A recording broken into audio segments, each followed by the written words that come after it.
Welcome to another live stream. Now, in today's video, we're going to discuss about setting up a will and how the process of going about that. Now, today we have a special guest, Mr. Damion Lawrence, attorney at law, and he will do most of the work tonight. He will give us all the critical details. So, without further ado, please, I'm going to just, Damien, you can take the stage over right now. You can introduce yourself and then you can just go right in. All right, thank you for that introduction, Lance. All right, afternoon, everyone. My name is attorney at law Damion Lawrence. I am a practicing attorney here in Jamaica, and tonight we'll be talking about estate planning. And in keeping with the theme for this live, where we talk about investment and so forth, I want to let you know that estate planning is also an investment instrument that can be used for wealth generation or wealth revenue, we call it, and other, Well, creation. yes, wealth creation. Yes, that's more your field. All right, so let's dive right into it, right? So first of all, Lance, can I share a presentation? Yeah, sure. Okay. Sure. Yeah, look on the Zoom screen and just click on the share.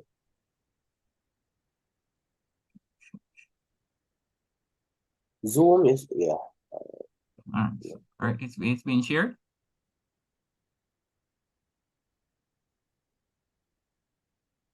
All right, my screen is being shared. Yeah, I can see it. You Okay, see it? okay, great.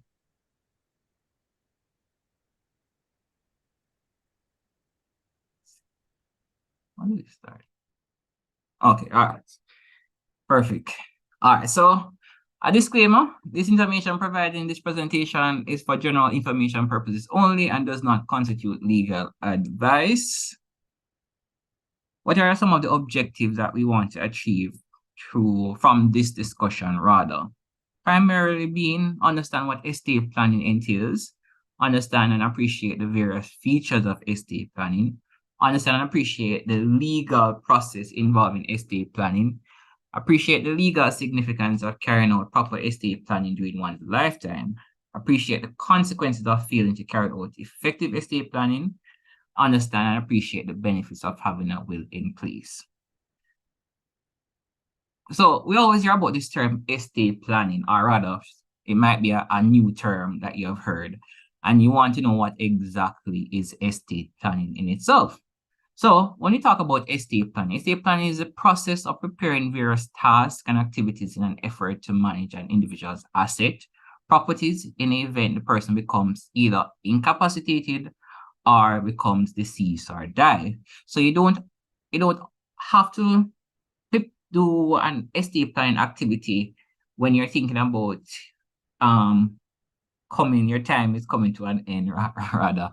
You also have to do estate planning when you're thinking about any eventualities. If you become ill, if you become sick, if you're not unable to take care of yourself, who will take charge and who will take the necessary steps to cater for you during those times.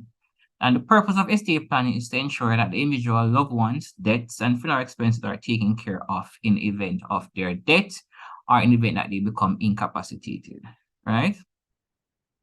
So what does estate planning involve? Estate planning involves, but is not limited to, preparing and executing a power of attorney in the eventuality of one becoming incapacitated for whatever reason. I'll discuss what a power of attorney is later on. Preparing and executing a will, preparing and executing a trust for your children or loved ones to hold assets for them for a duration. And as I said, one mechanism of estate planning for wealth creation can be utilized in the form of a trust. Moving on. All right, so what happens to our earthly belongings on that fateful day when we almost go and meet our Creator and we hear the word, "Well done, my good and faithful servant"? You know, what happened to the thing that we leave back here on earth? We call them our belonging, our assets, right? One of the most important things that you should have in place when dealing with estate planning is that you must have a will in place. Will. Should I have a will? And what is a will? So a will basically, which we normally refer to as our last will and testament, is a legal document that outlines what should be done with your property and other affairs after you pass. So basically, it's just an instruction that lays out what you want to be done with anything that you would have died leaving here in Jamaica, how you want it to be dealt with, how you want it to be disposed with, and who do you want to give it to. And one meme I've always found that it says that if you have assets, write a last will and testament. So whatever you have, if you have 2 goats, a house, a car, whatever it be, have a will in place. I had a problem question here that I'll come back to later on. So wills, should I have one, and what is a will? Well, according to the Wills Act of Jamaica, a will, which we also refer to as last will and testament, is a written legal document that is signed in the presence of 2 attesting witnesses outlining what should be done with the property and other affairs at the time of your death. So the Wills Act dictates that for a will to be legally binding, it must be written by the maker, which we call a testator. It must be signed before 2 attested witnesses, meaning that they see the person signed to this document and knows that this is my will, right? And it must be signed and witnessed by those persons, and therefore it takes the legal effect of becoming that. I have a question. So who can these witnesses be? So these witnesses can be anybody. Who can these witnesses be? They can be anybody, but a witness, a beneficiary in a will cannot be a witness. So if you're supposed to inherit under a will, you cannot be a witness rather in that will, because there's a presumption in law to say that you'd have exerted some influence on the person making the will to give you whatever they would have gifted you. And in law, we don't favor those kind of influences. So that presumption would have arisen. And if that's such a case, you would have been disinherited from receiving whatever the will would have stated that you should receive.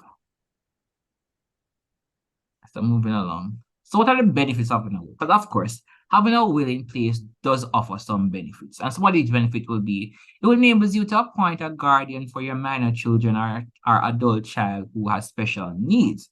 So of course, if you have kids, your kids will need to be taken care of.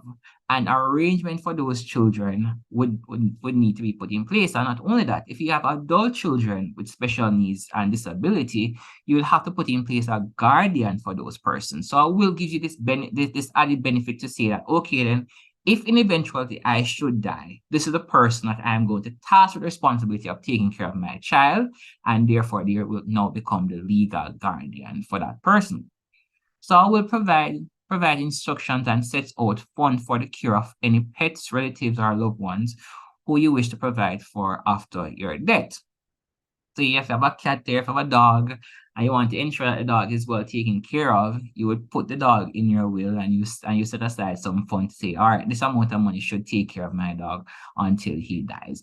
And not only animals, you can also do that for any loved one as well.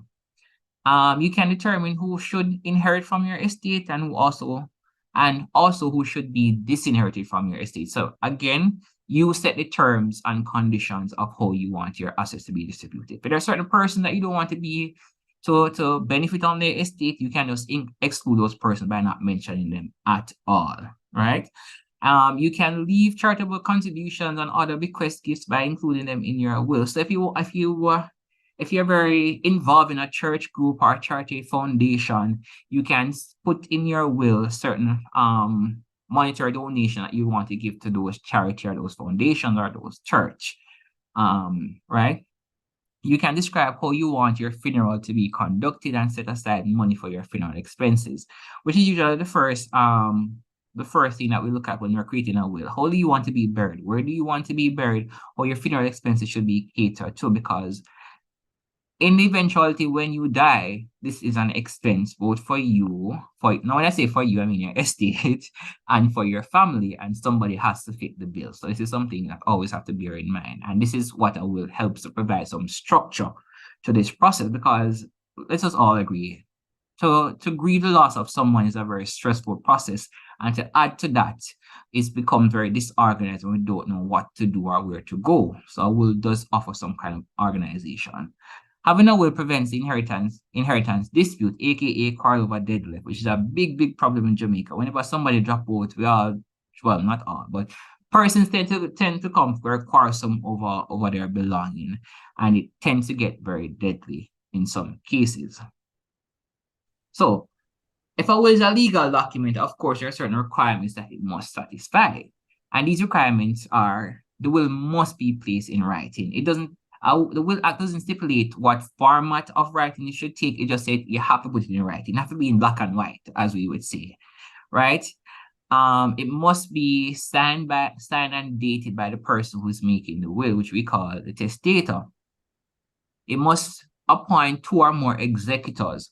And the executors in this case will be the person who will be tasked with the responsibility of looking after your affairs when you die. So these are persons who will come and say, okay, then Damion has now passed away. His assets need to be administered, need to be distributed to his loved one.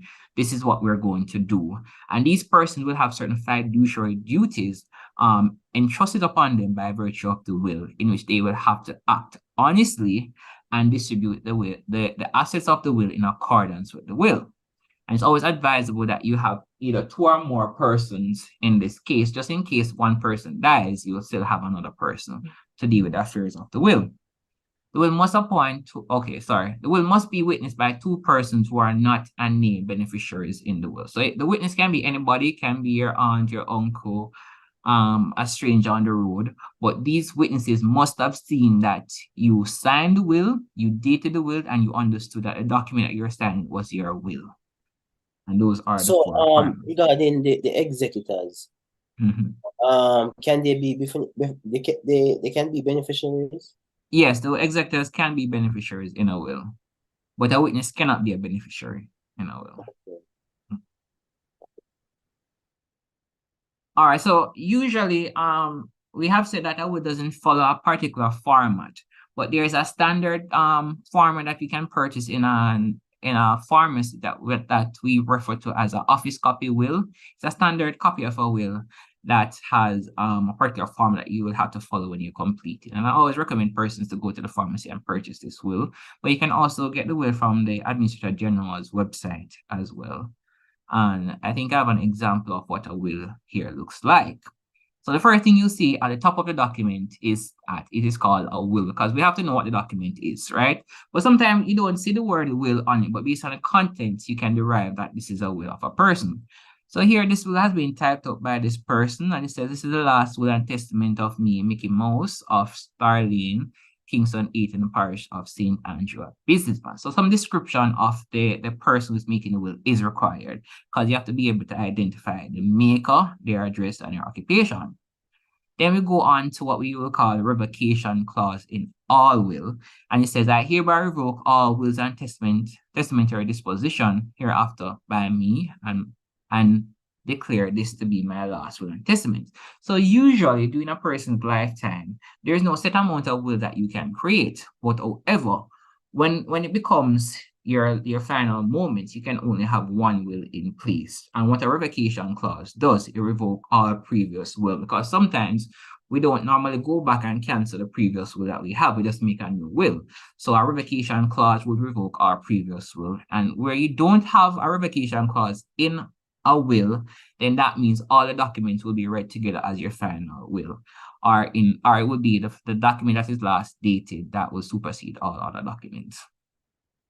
Then we go on to what we call the appointment clause, which says that I hereby appoint my wife, namely Minnie Mouse of Starlane, Kingston in the parish of St. Andrew, businesswoman, and my son, Mighty Mouse of 2 Firelight Way, Kingston 6 in the parish of St. Andrew, musician, to be executors and trustees of this will, referred to as my trustees. So here we have the appointment of the executors. These are going to be the persons, as we said, who are going to be tasked with administering the assets of the person.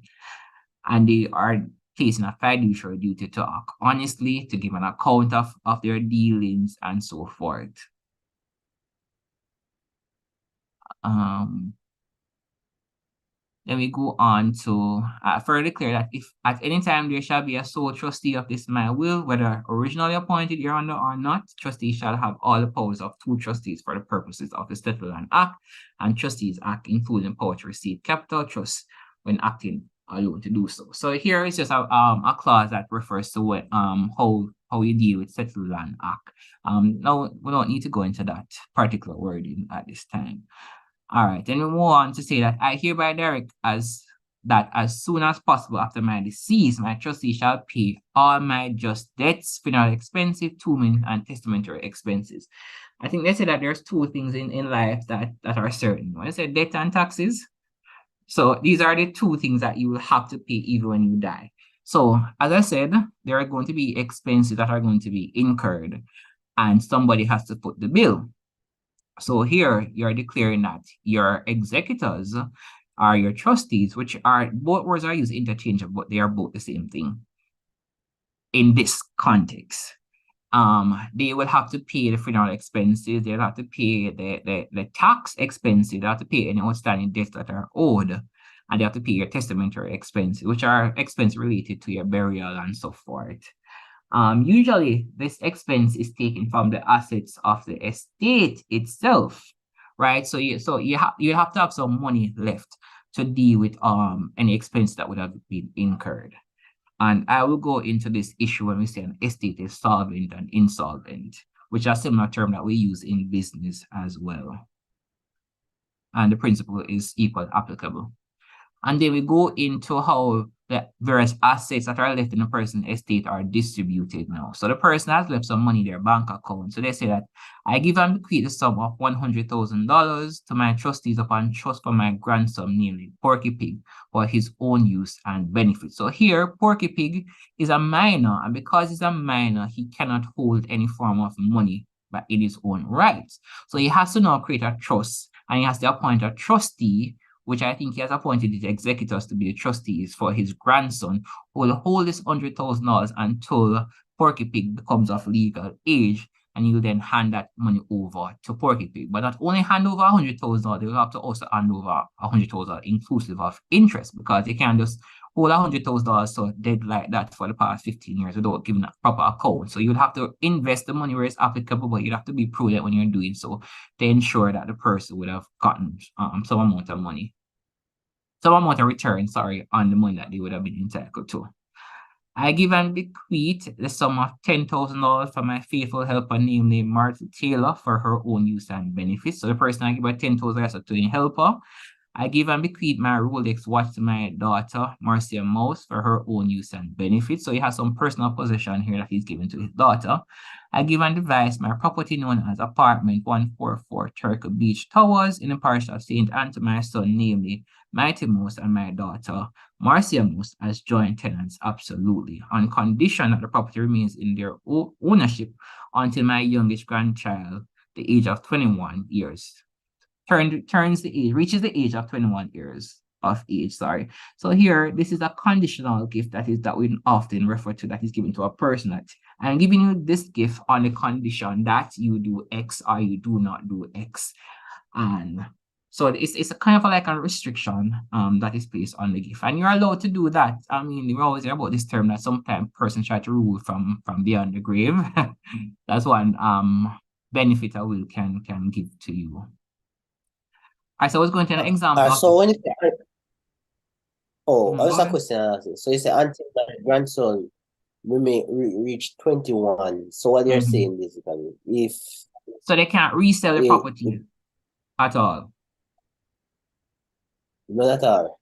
Not at all until the grandson reaches age 21. So they can resell after the grandson is 21. Yes. Okay. But they're the owners and not the grandson, not the grandchild. Exactly. Yeah, exactly. So in this case, we call it a conditional gift, because a condition is placed on the gift itself.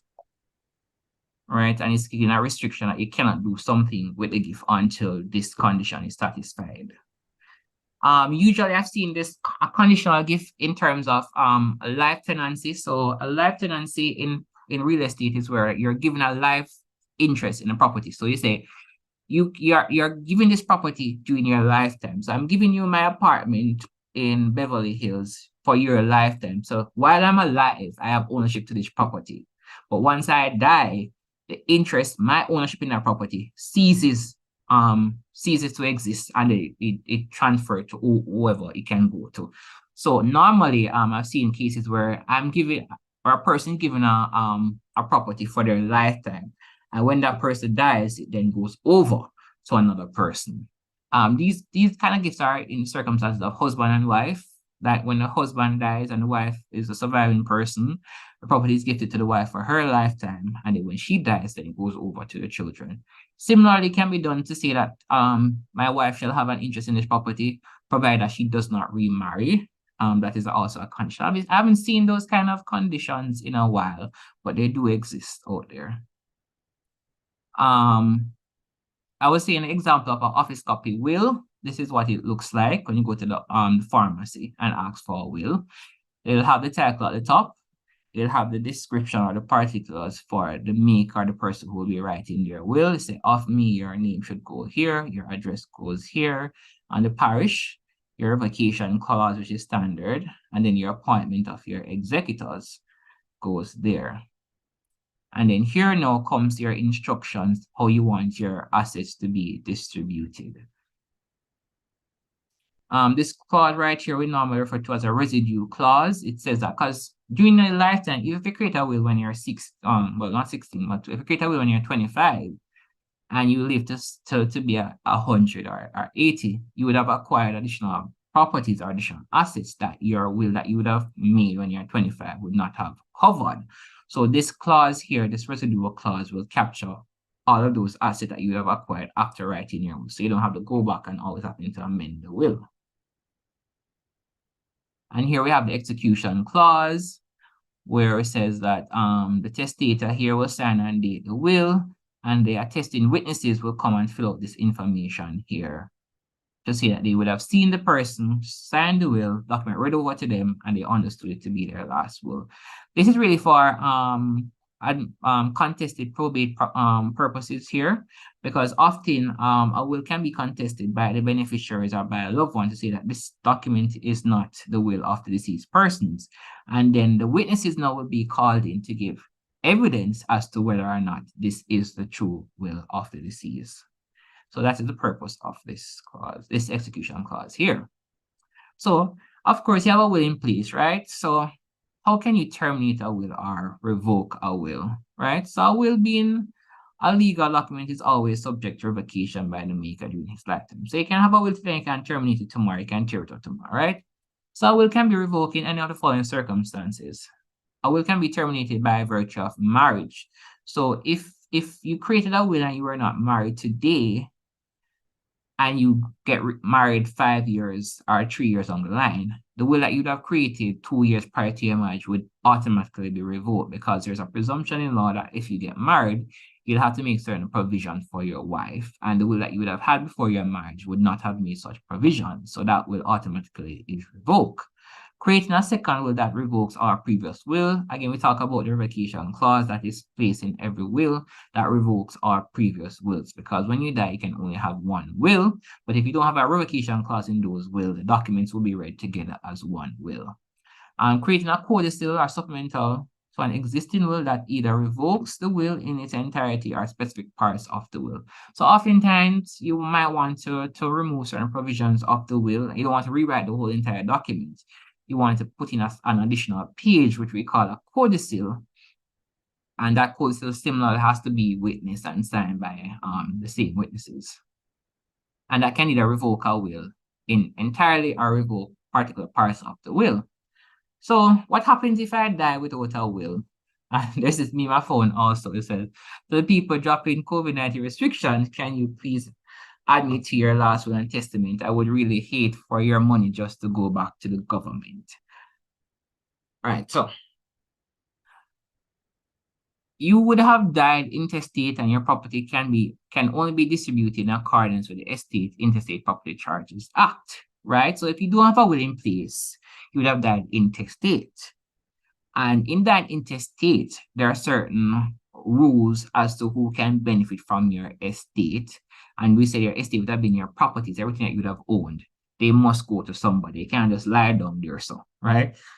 So there's a rule that we call rule of succession, which is found in Table 4 of the Intestate and Property Charges Act. And the rule of succession says this: if you die leaving a spouse, a husband, or a wife, they are entitled to 50% of the deceased property. If no surviving children and parent, then the spouse takes 100%.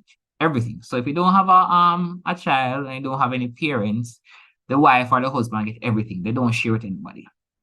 If you die leaving children and a spouse, the child gets 50% of your property. And if no surviving spouse, then the children take 100% of everything. If you die leaving parents and there are no children, the parent and the spouse will share 50% each, provided that there are no children. But if there are children, the parent and the children do not share. The children will take everything 100%.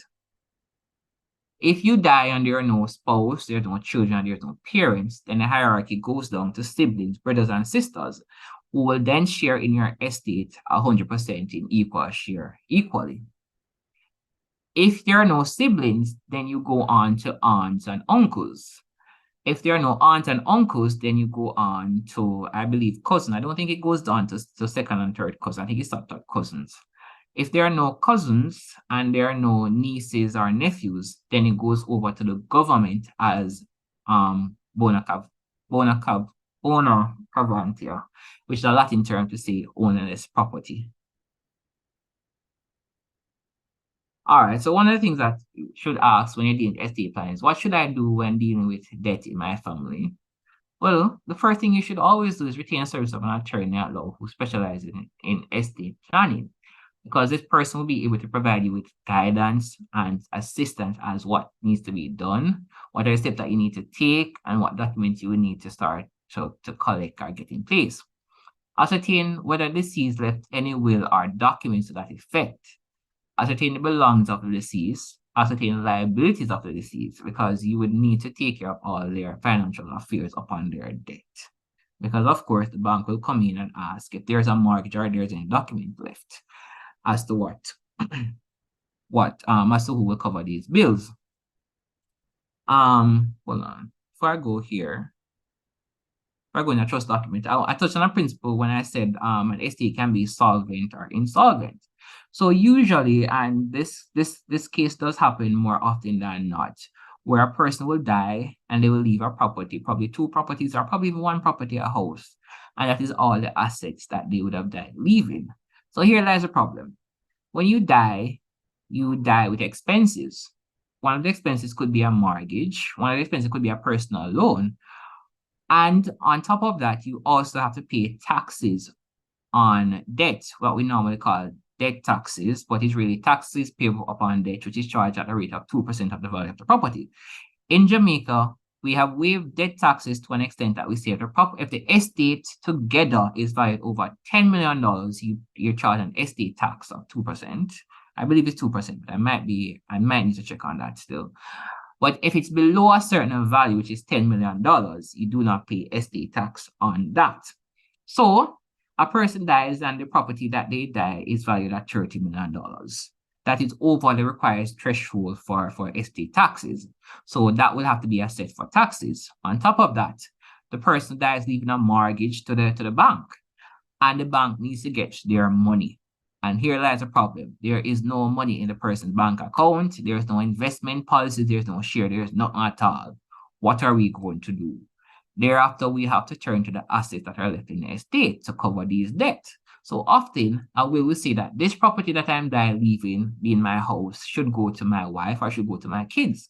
But the problem is that there are expenses in the estate, because the executor has to be paid at the rate of 6%, the government has to be paid, and the bank has to be paid, and there are certain funeral expenses that has to be taken care of. More often than none, the beneficiaries who should receive these gifts will put up the money to cover these expenses. But there are times when they cannot come up with these money, either because of the costs or because they are persons of no means. And the very asset itself that should be gifted to persons would have to be sold to cover these expenses. And whatever is left is then distributed to the beneficiaries. So it's always important to have insurance policies in place, whether it be a term policy or a life policy, that would assist in all of these expenses. All right, so I did say a trust is a method of estate planning, and it can also be used as a form of an investment instrument or wealth creation, right? So what exactly is a trust? So a trust is created when one party, usually called a settlor, transfers assets such as money, real estate, or personal possession to another party, the trustee, who then holds a legal title to them with instructions about how they are to be used for the benefit of a named or identified person, group, organization, known as beneficiaries. So usually we have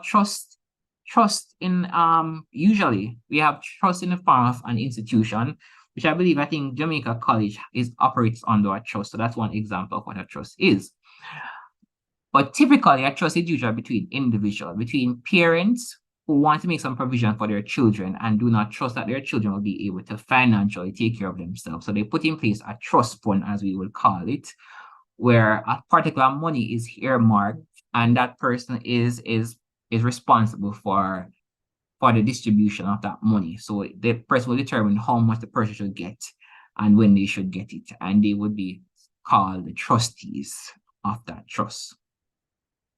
So how does that trust really operate, right? So first of all, a trust can be either created by a trust agreement or it can be created by virtue of a will, because I did say that you can appoint trustees in your will, right? So I have an illustration of a diagram of how a trust operates. So we have the trustee, trust agreement, who the creator will call the trustee, who will then delegate the authority to the trustee, right? Yes, will then delegate the authority to the trustee.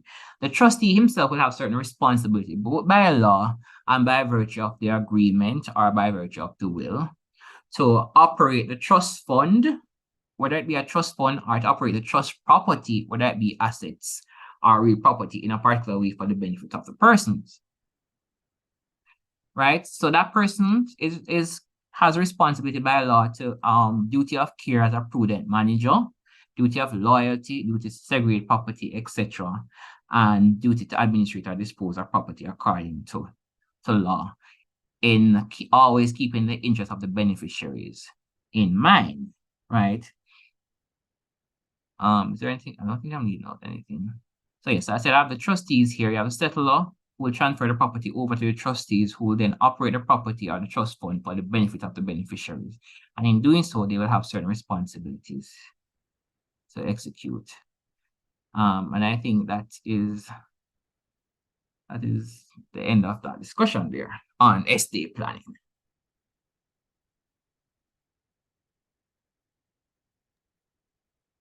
So that was pretty much that was a good overview of the whole process, and I think I have a good understanding. No, I don't really see much persons in the chat. I don't see anybody, but if they have any questions, they can leave it in the comment, and I'll get back to you and we could answer it. Basically, but that was a good presentation. You were saying that like for when they're interstate is when no will is there, right? When you're intestate, you'll have no will in place. All right, so the primary succession will be the spouse first, and then after the spouse is the parents. So after the spouse will be the children, then the parents, then siblings, then aunts and uncles, then nieces and nephews, then cousin, and then the government comes at the bottom. Okay, but in the case where I know this from my basic knowledge, I know that if there was no will and let's say there's money in the bank account, the family would normally accept without they could get let's say no access to that through the registrar department of Jamaica. All right, so you want to registrar? No, not registrar. So usually, when the person dies without a will, they would have to apply to the court for a grant of letters of administration, which would be the document empowering whichever individual who would fall in line of succession to then go to the court and apply for these monies to be distributed to them. Usually, when there is a minor involved in an estate, the government then steps in as the administrator general, comes in to protect the interest of the minor, and they will take control or possession of the assets until that child becomes 18 years and older, who will then distribute the property accordingly. So we look at estate planning, which would be the preparation of your financial affairs when you die. And then there's the other aspect of now the administration aspect, which involves that you go into a lawyer and you get in the relevant documentation in place to now get the necessary legal document that will empower you to now take control of the estate and then distribute it according to law or according to the will. Yeah, very important. This is very important. People, I think Jamaicans are overall underestimate the importance of these things. And I think I've seen it multiple times where you have, like as I said, there's quarrel and even deadly occurrence because family don't really have no farmer will and so on. There was a question in my mind. I'm trying to remember what I was thinking. So, questions. But like in the case now where that person, let's say they become the they have to apply, let's say, basically to the court to become an administrator. Then they will Yes. have access. Okay. The question has slipped, but I think it's one of those general questions regarding that, But this was a good presentation, and we're thankful that you were able to pass through and give us this let's say this discussion on will estate planning. So persons, you can always ask question in the comment section, and I'll get back to you. But we're thankful for Mr. Lawrence to give us a few minutes of his time to present about will and estate planning. So thanks very much, and I hope to see you sometime on another topic again. We'll discuss that. All So right. Thank you for having me. yeah, no problem. Sure. So here's the end of our live. We don't see any questions, so that's it for now.